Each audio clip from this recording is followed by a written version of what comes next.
होना चाहिए। बस एक बात नहीं, मुद्दा ये आता है कि थ्योरम कैसे प्रूव करना वो तरीका समझा रहा हूं। देखिए बोला ये क्या है, if a line is drawn parallel to the one side of triangle to intersect the other two sides in distinct points, the other two sides are divided in the same ratio। तो बता सबसे बड़ी बात तुम्हें कब आती है, आधे बच्चे जब क्वेश्चन को पढ़ते हैं कोई ये समझ नहीं आता भैया प्रूव क्या करना है। सही कह रहा हूं, बहुत सारे बच्चे बात करें भैया प्रूव कहां कैसे पता चलेगा, क्योंकि थोड़ी बहुत याद इंग्लिश वीक होती है, समझने में दिक्कत आती है। तो सबसे बड़ी समस्या ये है, इस समस्या को दूर करना कैसे आदमी, जब हम क्वेश्चन को पढ़ते हैं ना, जो आगे वाले पॉइंट्स दिए होते हैं गिवन होते हैं हमारे पास मोस्टली लाइनों में, जो सबसे लास्ट की लाइन होती है वही प्रूव करना होता है। सबसे लास्ट में जो लाइन होती है, सबसे लास्ट में जो लाइन लिखी होती है वही प्रूव करना होता है। तो जब क्वेश्चन कभी पढ़ते हैं ध्यान रखा करो बात में, जो लास्ट में लाइन लिखी होती है हमें वही प्रूव करना होता है। तो मतलब ये हुआ जो आगे की लाइन लिखी पड़ी वो क्या है, तो एक बात जानते हैं ये बोलना क्या चाह रहा है, और जो थ्योरम मैं आपको बता रहा हूँ इन्हीं बेसिस पर सारे क्वेश्चन करने वाले हैं। और बहुत इंपॉर्टेंट थ्योरम है जिसको हम बीपीटी थ्योरम या थेल्स थ्योरम के नाम से जानते हैं। तो कितनी बार तो एग्जाम में बीपीटी थ्योरम लिख देगा, थेल्स थ्योरम लिख देगा, आपको वो पढ़कर थ्योरम को प्रूव करना पड़ेगा। अदरवाइज वो कितनी बार थ्योरम ही लिख के दे देता है, तो अगर थ्योरम याद नहीं है तब भी दिक्कत ना हो, ध्यान रखिए। तो पहले क्या लिखा पड़ा उसको समझते हैं।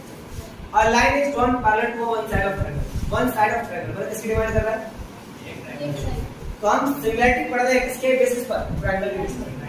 अभी मैंने पहले वाले में मैंने ट्रायंगल पे जोड़ नहीं दिया था, मैंने कहा भाई सिमिलर कुछ हो सकता है, दो सर्कल हो सकते हैं, दो स्क्वायर हो सकते हैं, लेकिन अब हम सिमिलर लेके चल रहे हैं ट्रायंगल। तो ट्रायंगल्स में सिमिलरिटी को कैसे प्रूव करते हैं उनके बारे में सीखने जाते हैं। बात समझ आ गई ना। तो मुद्दा यह आता है कि हमसे बोला गया है इफ अ लाइन, एक लाइन ड्रॉ करनी है आपको कैसे, पैरेलल किसके, वन साइड। ट्रायंगल कितनी साइड है, तीन साइड है, आपको किसी एक साइड के पैरेलल लाइन ड्रॉ करनी है, वो कोई सी साइड हो सकती है। ये कंपल्सरी नहीं कि आप इसके पैरेलल ड्रॉ करो, आप इसके भी पैरेलल कर सकते हो, इसके भी पैरेलल कर सकते हो, हाँ किसी भी एक साइड के पैरेलल करो। तो मान लो मैं इस साइड के पैरेलल लेके चलूं, तो मान लो मैंने लाइन ड्रॉ की जो कि एक साइड के पैरेलल है, मतलब ये वाली लाइन इस साइड के पैरेलल है, तो ये ए है, ये बी है, ये सी है, ये डी है हमारा, ये क्या बात समझ रहे। उसने बोला है आगे क्या, जो आप लाइन ड्रॉ करोगे वन साइड पैरेलल किसके, ट्रायंगल की, वो इंटरसेक्ट करेगी किसको, दो साइड को इंटरसेक्ट करिए, अलग अलग डिस्टिंक्ट मतलब होता है एक अलग अलग पॉइंट पर क्या करेगी उसको इंटरसेक्ट करेगी। द अदर टू साइड्स, जो अदर दो साइड होंगे वो क्या हो जाएंगे, डिवाइड हो जाएंगे इक्वल रेशियो, मतलब two sides are divided into same ratio. मतलब कि यहां पर जो लाइन जो साइड डिवाइड होगी AD अपॉन में क्या DB, और दूसरा क्या AD अपॉन में DC, दोनों क्या होंगे सेम रेशियो होंगे, मतलब दोनों रेशियो क्या होंगे सेम। अरे बात समझ तो आ रही है ना, लैंग्वेज आती है इसमें चल रही पक्का। मैंने बोला है क्योंकि जो दो साइड्स हैं वो सेम रेशियो में डिवाइड हो जाएंगे, आपको ये प्रूव करना है, आपको ये बातें प्रूव करनी है। तो ये प्रूव करने से पहले आपको कुछ बेसिक बातें बताऊंगा जो कि आपके लिए जानना थोड़ा इम्पोर्टेंट है, बिना उसके ना ये थ्योरम करना इज नॉट पॉसिबल, कभी नहीं पॉसिबल। तो मुद्दा आता है क्या क्या चीजें हमें जाननी है वो समझिए। जैसे मान लो अगर मैं छोटे बड़े क्वेश्चन पूछूंगा तो जवाब देना पड़ेगा। जैसे मान लो मैंने आपसे कहा कि ये ट्रायंगल लिया, तुम्हें क्या लगता है ये ट्रायंगल किसे पूछूं, ये ट्रायंगल कौन सा, इस ट्रायंगल क्या पड़ता है, हाँ बैठ के बता, हाँ ये बता, हाँ सामने राइट एंगल ट्रायंगल। इतनी बात सबको पता है क्यों, इसका एक एंगल 90 डिग्री का होगा। इतनी बात समझ आ रही है। और सबको पता होगा राइट एंगल ट्रायंगल में सबसे बड़ी साइड ये होगी, इसका स्क्वायर इन दोनों साइड के स्क्वायर के सम के बराबर, सब जानते हो। मुझे उससे मतलब नहीं है फिलहाल, मुझे उससे एकदम मतलब नहीं, बस इतना पता है राइट एंगल ट्रायंगल, तो दिक्कत नहीं। तो मेरा पहला क्वेश्चन सिंपल सा, राइट एंगल ट्रायंगल का एरिया कितना होता है, हाँ तो बोले भाई मैं सबसे पूछूंगा जवाब दे, area of right angle triangle कौन बताएगा, अजय। ये बता। हाँ क्या बता। बहुत बढ़िया, पता रहना चाहिए। अगर नहीं पता चलो कोई बात नहीं, लेकिन अगर नेक्स्ट टाइम पूछूं तो ना नहीं सुनना चाहिए। तो बुरा लगता है इस बात को जानने से। बात समझ आ रही है? कोई दिक्कत नहीं। जो राइट एंगल ट्रायंगल का एरिया पता है 1.2 बेस इनटू y, तो दिक्कत नहीं। बात समझ आ रही? डाउट तो नहीं आता? ये बात है कि वो पूछो सर रीजन दूंगा, बिना रीजन के बात नहीं। मान लो अगर मैं एक ट्रायंगल ले रहा हूं ऐसा, जिसके बारे में मुझे भी नहीं पता कौन सा ट्रायंगल, बस पता है ट्रायंगल 3 साइड्स। मुझे बस इतना पता है कि ट्रायंगल है, उसके अलावा कुछ नहीं, उसके अलावा कुछ नहीं पता। तो इसका एरिया कैसे फाइंड करें? देखिए बच्चा, अगर मान लो मैंने बस सिंपल ट्रायंगल लिया, मैंने कुछ लिया ही नहीं है, बस मुझे इतना पता है ट्रायंगल है, तो how we can find the area of this triangle? How we can find this? 60 degree, मैं जबरदस्ती 60 डिग्री लेगा क्या? मैंने तो बोला ही 60 डिग्री, यानी कि मैंने ये नहीं बोला इक्विलेटरल ट्रायंगल है, मैंने ये भी नहीं बोला ये इक्विलेटरल ट्रायंगल है, मैंने बोला बस ट्रायंगल है। तो कैसे होता है इसका एरिया कैसे फाइंड करेंगे? कौन बताएगा? अच्छा बजरंगी, यहाँ बजरंगी भाईजान ये बता। चलो मैं सिखा रहा हूँ। हाँ बता। मैं एक बीच में एक लाइन ड्रॉ करेंगे जो दोनों को इक्वल पार्ट में काट देंगे। हाँ चलो ठीक है, आपने ट्राई किया, मना नहीं किया, नहीं पता तो जबरदस्ती के आज ना वीडियो। अब मैं जो बता रहा हूँ सीख लो एक बार, हमेशा ध्यान रखना कि अगर कोई पूछता है बता पाओ, इतना होना चाहिए। अगर मान लो मुझे इस ट्रायंगल का एरिया नहीं पता, सिंपल ट्रायंगल है, मुझे इतना पता है बस ट्रायंगल है, लेकिन मुझे इसका एरिया फाइंड करना है, तो एक तरीका आपके पास एरिया फाइंड करते हैं। क्या? आप इस ट्रायंगल में परपेंडिकुलर डालो, जहां पे आपने इस ट्रायंगल के अंदर परपेंडिकुलर डाला, अब आप इसका एरिया निकाल सकते हैं। क्या? परपेंडिकुलर मतलब 90 डिग्री है, सेम होगा 1.2 बेस इनटू हाइट। अब 1.2 बेस कितना होगा? 20, और हाइट कितनी होगी? 80। बात समझ आ रही है? एक बात सुनो ध्यान से, मेरी बात सुनना, काटना नहीं, बता रहा पहले, वरना इधर-उधर से हो जाएगी बात।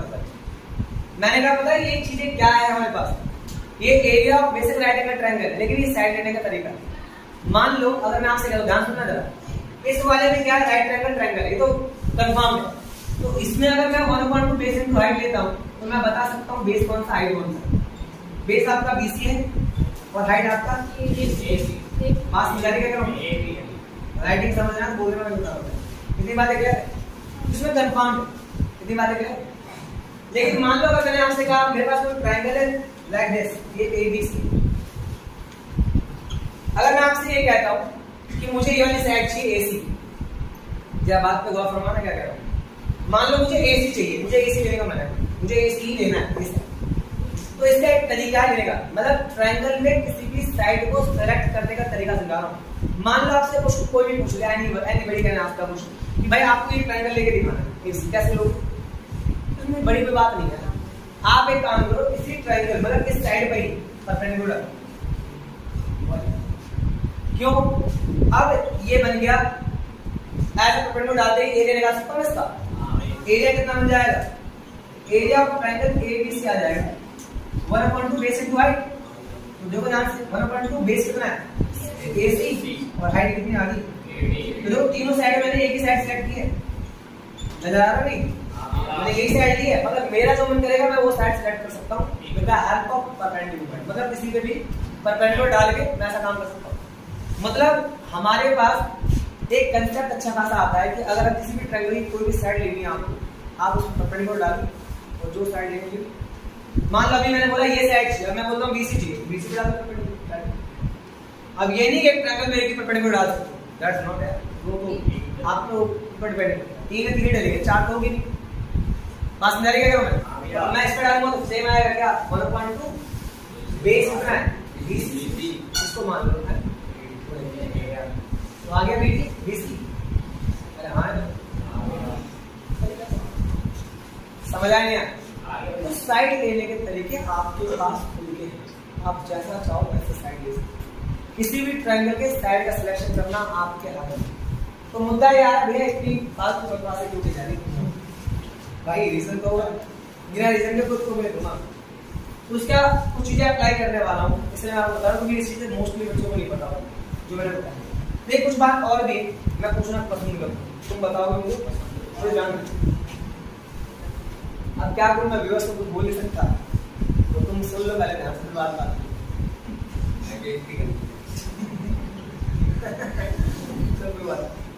मान लो यहाँ जाने मान लो पी क्यू आर, कोई बात नहीं, क्लास से बात।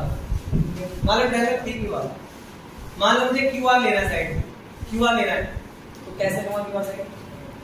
ये ट्रायंगल पी क्यू आर है, साइड कैसे लूंगा?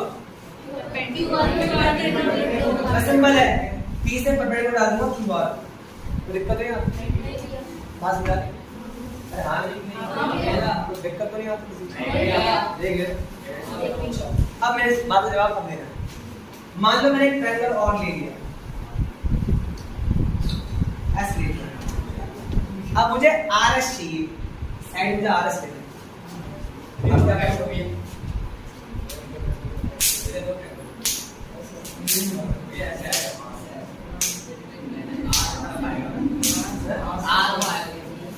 पहली बात सुनो सुनो सुनो, जब मैंने ट्रायंगल फॉर्म किया,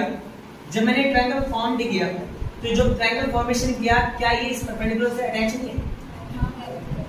जब कोई भी ट्रायंगल इस परपेंडिकुलर से जुड़ जाएगा तो ये परपेंडिकुलर उस ट्रायंगल के लिए भी बन जाएगा। मतलब ये परपेंडिकुलर फिर पूरी लाइन के लिए हो जाएगा। मतलब कि अब ये इस ट्रायंगल का पप्पा था, अब पूरे ट्रायंगल का पप्पा। समझ रहे हो? मतलब ये समझ लो पहले ये परपेंडिकुलर केवल इस ट्रायंगल के लिए था, लेकिन जब मैंने इस ट्रायंगल को बनाया तो ये ट्रायंगल इस परपेंडिकुलर से जुड़ गया। मतलब कि अब मैंने इस परपेंडिकुलर को पूरी लाइन पे डाल दिया। मेरी बात समझ रहे? मतलब कि अगर मैं अब इस वाले का अगर एरिया निकालूंगा PRS का, 1/2 बेस इनटू हाइट तो होगा ही, मना नहीं करता। बेस क्या होगा भाई? ये ट्रायंगल ले रहा हूं तो बेस कितना होगा? हाइट क्या हो जाएगी? हाइट यही होगी, ये बात समझा रहे? पक्का? एक क्वेश्चन और जवाब क्या?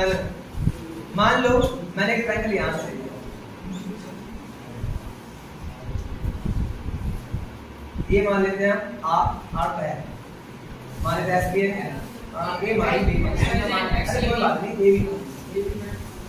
तो अब बताओ जरा ए बी क्यू में मुझे इस साइड ली है। अब देखा जाए तो ये क्या, ये ट्रायंगल इस परपेंडिकुलर से अटैच है? नहीं।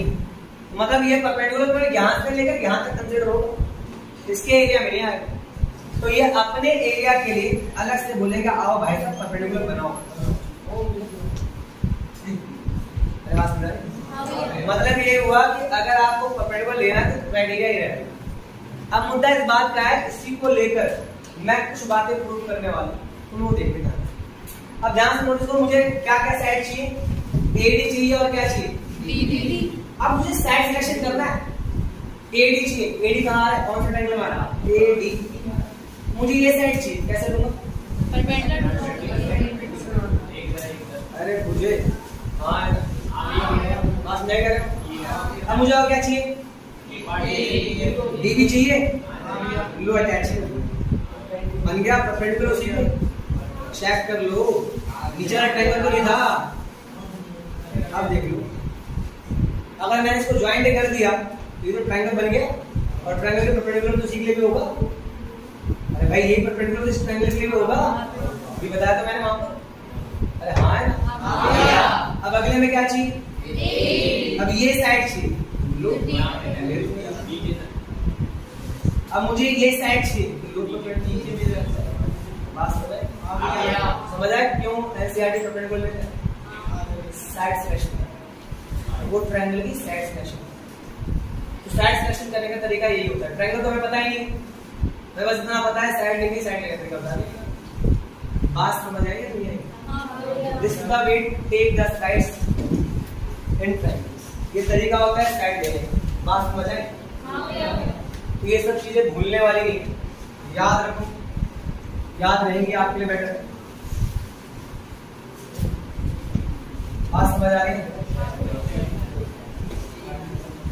अब होगा क्या वो जानते हैं। पहली बार आया था गिवन क्या था वो लिख लो पहले, बोलना नहीं है। गिवन क्या है? डी किसके पैरेलल है? डी पैरेलल है। हमें ये प्रूव करना है। एक काम करते हैं, करके देखते हैं कैसे। मेरी बात सुनना बस ध्यान से। अगर थोड़ी सी भी नजर हटी तो दुर्घटना घटी। हमने कंस्ट्रक्शन किया, क्या कंस्ट्रक्शन किया भाई? हमने पहले बात सुनना ध्यान से, क्या ई परपेंडिकुलर लिया है, ईएम लिया है, इस पे एडी में नहीं, पूरे एबी पर। क्यों? हमने ई को ज्वाइंट कर दिया है बी से। अब ये परपेंडिकुलर कितने पे नहीं, पूरे पे कर देगा। तो पहले लाइन कहां से स्टार्ट करोगे? यहां से स्टार्ट करोगे। Joint E to B and D to C. तो हमने ज्वाइंट किया क्या? Joint A to B and D to C. इतना करने के बाद आप अब लिख सकते हो कि जो ईएम है वो परपेंडिकुलर है कोई लाइन। नाउ ईएम परपेंडिकुलर है किस पे? एबी पे। एंड परपेंडिकुलर है ऐसे साइन यूज करते हैं। और वैसे ही डीएन परपेंडिकुलर है किस पे? तो दिक्कत यहाँ पे बात समझ आ रही? अब ये परपेंडिकुलर पूरी लाइन पर है, ये नहीं कि आधे पर, पूरी लाइन पर परपेंडिकुलर माना है। करना क्या है? प्रूव करना है। ध्यान से सुनो। अब हमारे पास है ट्रायंगल सिलेक्शन। तो हमने पहला ऊपर ट्रायंगल ले लिया, याद है? ट्रायंगल किसको ऊपर? कौन सा ट्रायंगल है? A D triangle A D E. अब क्या निकालना है भाई? साइड लेनी है हमें। कौन सी? एडी। परपेंडिकुलर किस पे डाला है? यहां से डाला है। तो पहले मैं इधर वाली साइड लेके चल रहा हूं, बाद में इधर वाली डालूंगा। मैं ये प्रूव करूंगा तो मैं ये प्रूव करूंगा, तो दिक्कत है। तो मैंने लिया है एडीई। तो एडी में क्या निकाल रहा हूं? Area. Area of triangle ADE. AR मतलब एरिया है, कितना होगा? हाफ बेस बेस कितना है? ये परपेंडिकुलर है ना, बेस क्या होगा हमारा? ये होगा। और हाइट कितनी होगी? ये बिंदु को समस्या है क्या? अब इसी लाइन पर दूसरा ट्रायंगल कौन सा बनेगा? ये साइड से ना डीबी। तो आधे बच्चों की देखो दिक्कत क्या होती है, वो ये वाला ट्रायंगल ले लेते हैं और ये ट्रायंगल लेना गलत है। क्यों?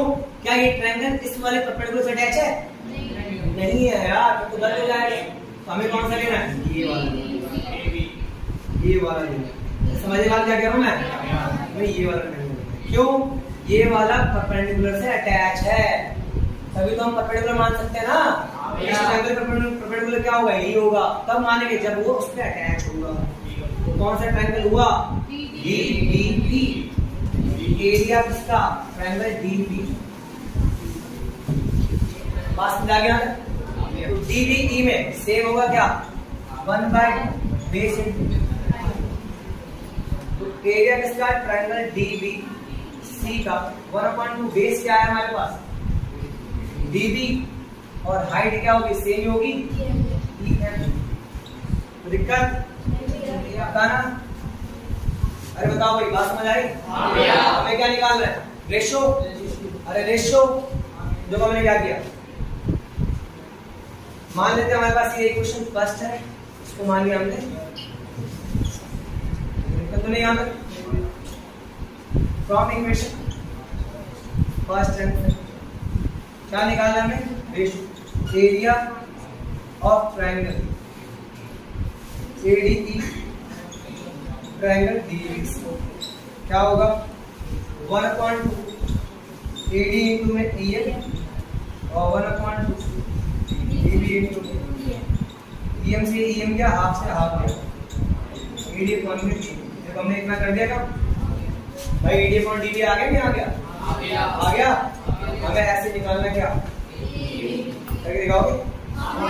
मैंने यहाँ से साइड ली थी, तुम यहाँ से लेते। तो दिक्कत देख लो। जर्मनी 1 मिनट, 1 मिनट दे दो जल्दी।